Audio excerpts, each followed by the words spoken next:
I know. I'm not a fan.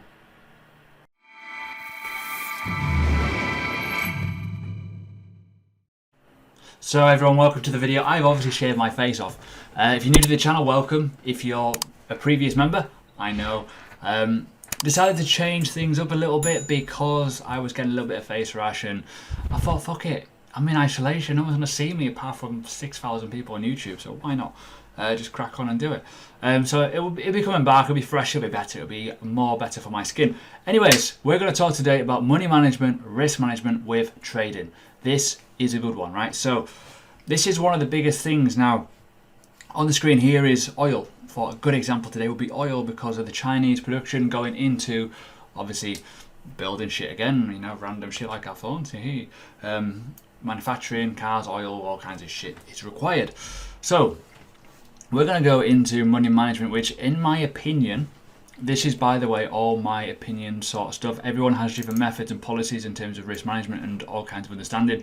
And cool. So one thing I want to make clear is you need to remember one rule. And the first rule is always a key rule. It's like Fight Club. You got to remember the first rule, but you don't ever repeat it to anyone else because you want to kind of have an edge to it. Live to trade another day, right? Not many people preach that. And I want you to keep that in the back of your mind, because too many people are trying to jump on trades all the time. And this might be quite a longish kind of lesson as I keep doing lesson breakdowns, but please do make sure that you do suggest another lesson. We've got 2 more to do, but as I say to you guys, you can have your free roll on that. Again, if you want to subscribe to the channel, please do. It obviously helps. But ultimately, when you are thinking about any sort of trade, you've got to be able to,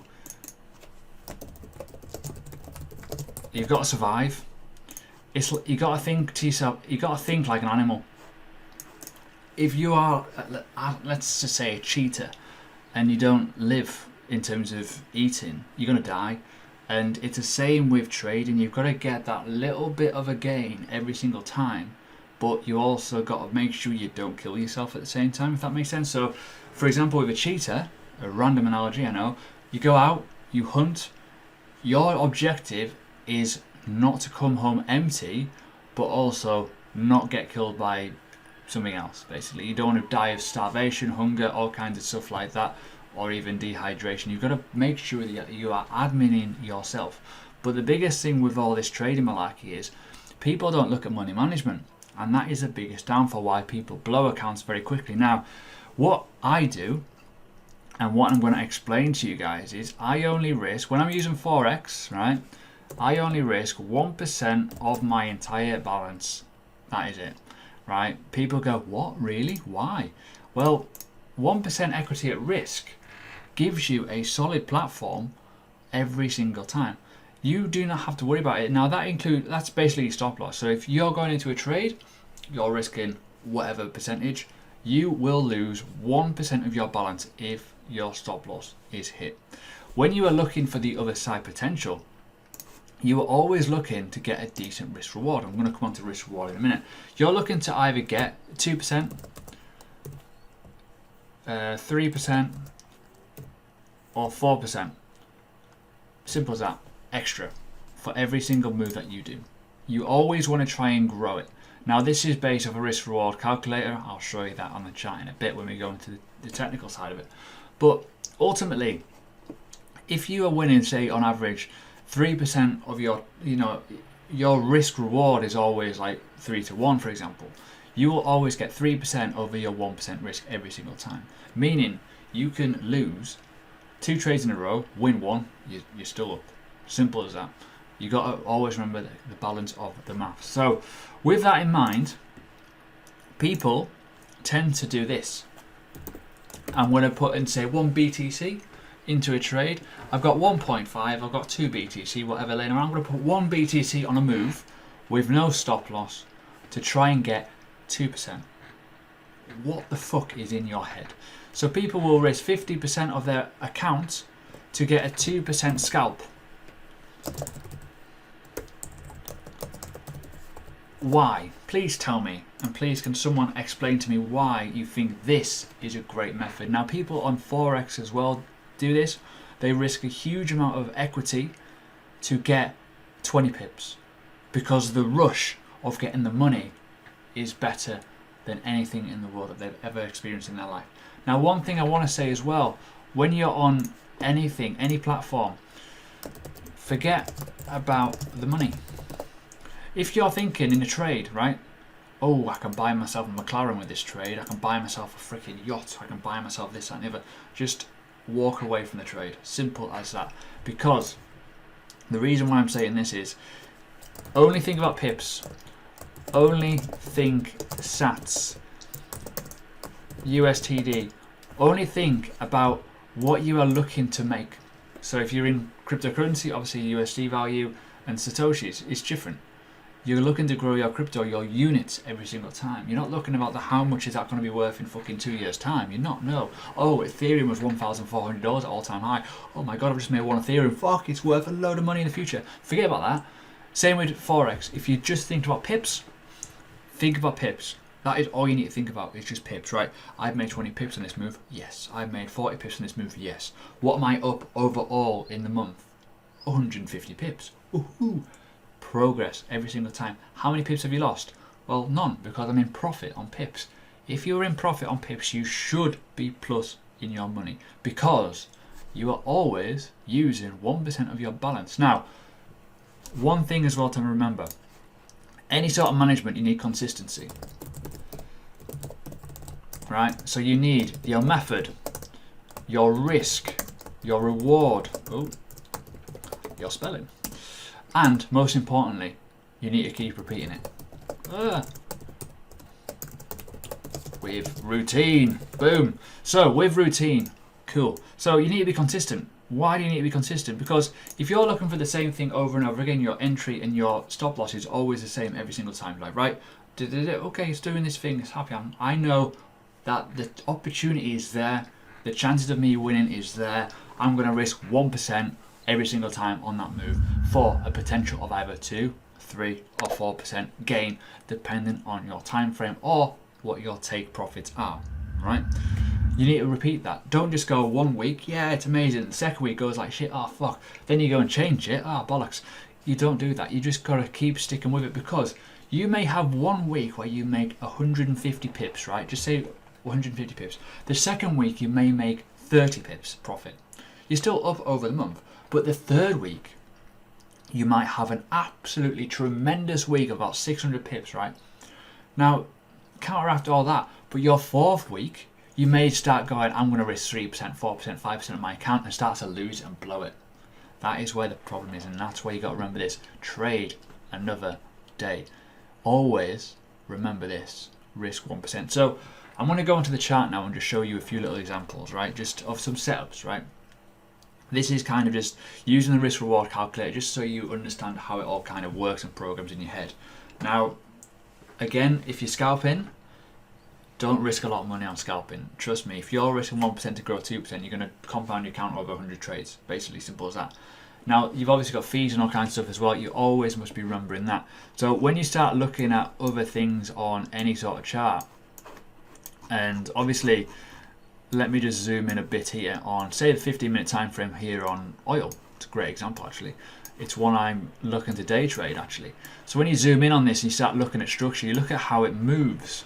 Obviously, previous lessons I talked about market structure in terms of support and resistance, and obviously the Fibonacci. I'm going to come on to these in a second. Now, if you're looking at any sort of impulse wave on any coin, any commodity, indice, forex pair, whatever, right? You are always looking for the same sort of thing. You're looking for the same sort of play, as in a retracement or a simple bounce, really, to try and get in. So you're looking at this region here, right? You're looking at, like, let's have a look at this whole region here. It's quite neat and tidy when you look at market structure. You got obviously, you got this retracement pop, simple. It goes in around this, it retraces, goes back into the daily, goes back up, right? Simple moves, right? When you start zooming in and looking at it in more fine detail, you start seeing where things pinpoint and they change. When you look at an impulse wave, any sort of impulse wave is the obvious point. Any price action requires an impulse wave, whether it's going up or down. So when you get your Fibonacci to it on this level here, you figure, whoa, that's really obvious. Well, you're basically waiting for the turnaround. You know in your head that this level here is a turning point. Obviously we turn back into the 038. Where's your TP? Well, your TP1 is here, TP2 is there, TP3 is here. Just say this is as an example. This is a normal pullback. Well, normal impulse, pullback, off we go. Simple, simple, simple. Obviously, you know, break out from this range, off we go. Simple. This is basically the method that I look for over and over again. So when you start considering the risk reward, now it's on these tools here. So if you're on TradingView, go to the fifth panel down, long or short position, these ones. When you go long, obviously you want it to go up. So obviously you'll put in, if you're planning a move and thinking, right, this is retrace, I'm going to look for a potential area to kind of pinpoint in. Say for example you jump in and around this region here where you're thinking, right, this is quite good. I'm going to try and get an order in and around this region. Obviously we're wicked into this level. Say you're looking for an entry in and around the EMA 8, thinking, right, I'm quite happy with this because I feel that this bullish engulfing candle is quite good. That's quite a decent little pullback into an area where I'm quite happy with. Where you look left, you've got all kinds of different sticky stuff. You figure, right, the risk reward is, I think that's going to hold. Obviously we know it holds. It's hard to kind of show you. But just to remember this on terms of risk reward, say if you bung an order in and you've obviously got your stop loss. Now this is telling you where things are. Now if you put your stop loss just below, say, that EMA, right, that's 22 pips at risk, right? I know in my accounts, with the amount of equity that I've got in my Forex account as it stands from starting off as a fresh, that is 0.5% of my account. I can afford to basically lose 40 pips and be 1% of my account. That's basically how it works. So say for example 21 pips there, right? You're looking for a TP profit. Already you're probably thinking, wow, this is pretty crazy. So you got TP1 there where you can scale out at 43, basically double the amount, and then move your stop loss into break even. Happy days, you're not going to lose any more money. When you start thinking other TP zones up to here, 93 pips, risk of 4.43, so 4 to 1. So you can afford to lose 4 in a row, win 1, and then you're back to fresh. It's scary realistically when you think about it. Then obviously the top level, where it goes right up to this top region here, 6.1 or 6, whatever. So you can afford, so for one risk, in terms of you're risking 21 pips to get 139 is freaking mental, right? But what happens is your mindset changes. You start thinking, oh my god, I'm winning. It works every single time, and then you'll put like 10% of your equity on it. You're risking 10% of your account to get a big win. Doesn't always work that way, so you've got to be consistent. You've got to keep going with it. So let's look at more examples like this. Again, we'll look at the same sort of setup, just using the Fibonacci. Again, we'll look at this impulse wave coming down here. This is a rejection of the weekly zone. Obviously a pullback, the EMAs crossover, all kinds of stuff. You're looking at all kinds of confluence. Again, you're looking at the impulse wave going down. It turns around here and it pops back up to the 0618. Boom. Now, zoom this across all the way. Again, we've got the same sort of setup where it does eventually go down to this 0618 level. Kind of obvious key level, key region, and when you look for the same thing over and over again, you start to see a pattern. You see the obvious impulse. If it goes to a certain point, cool, react to it. Now you've got to be quite quick with these, but with confidence you'll start laddering in orders as well, so you can always put 0.2% of your account on one level, 0.2 on another, increase it as you go up so you get a bit better.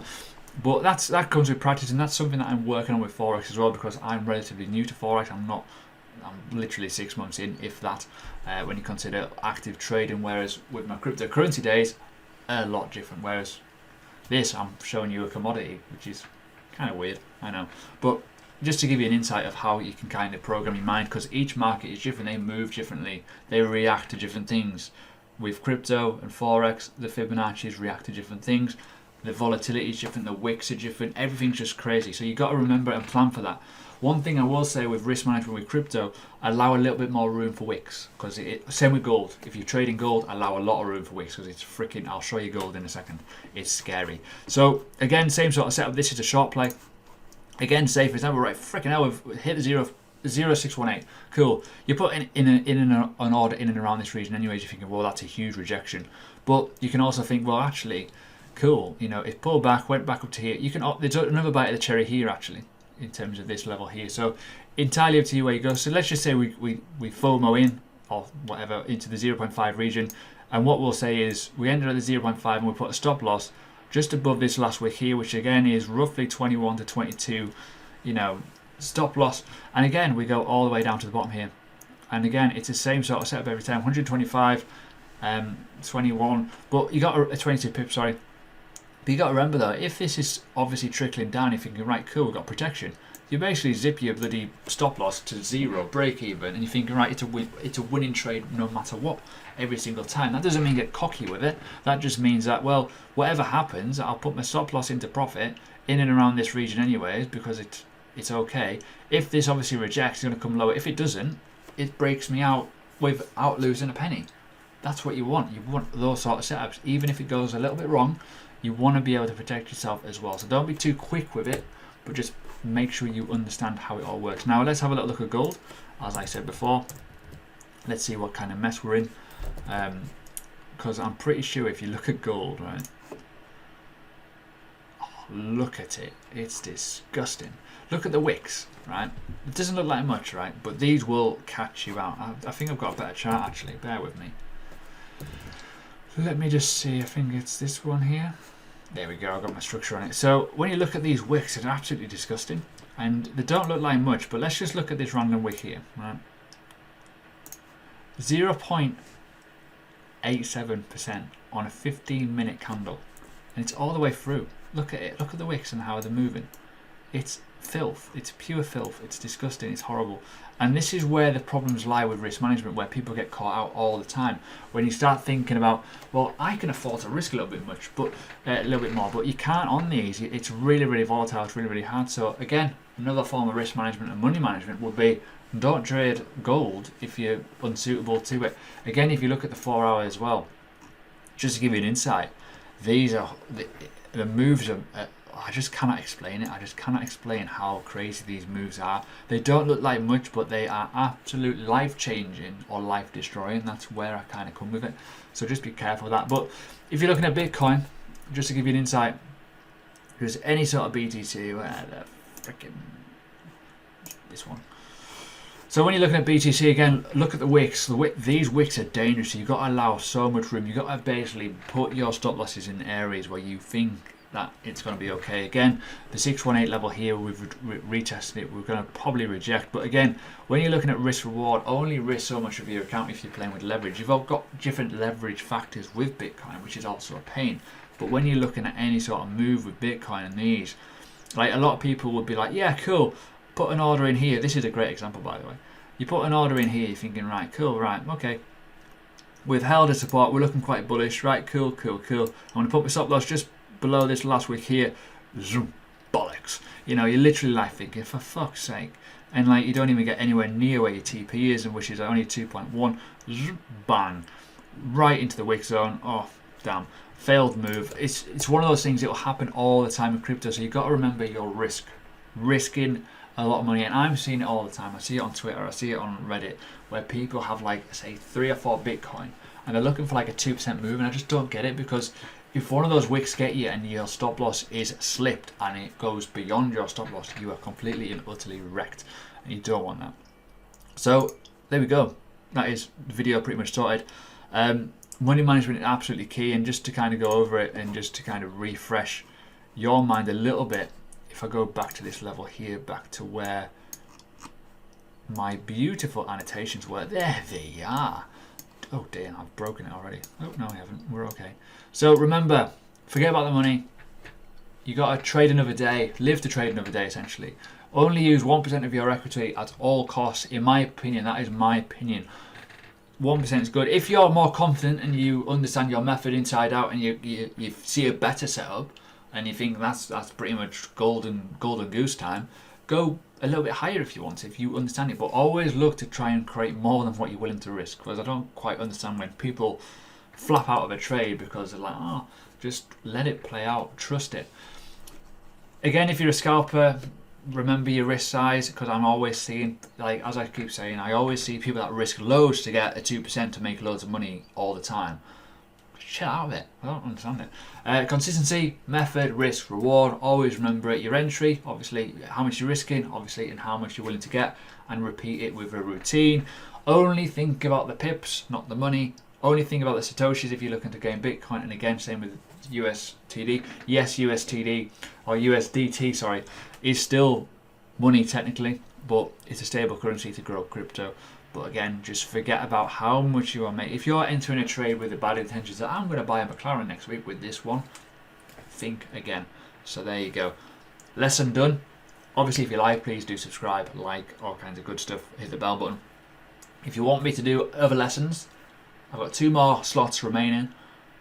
Mention it. What would you like to learn? And I will do it for you. See you later.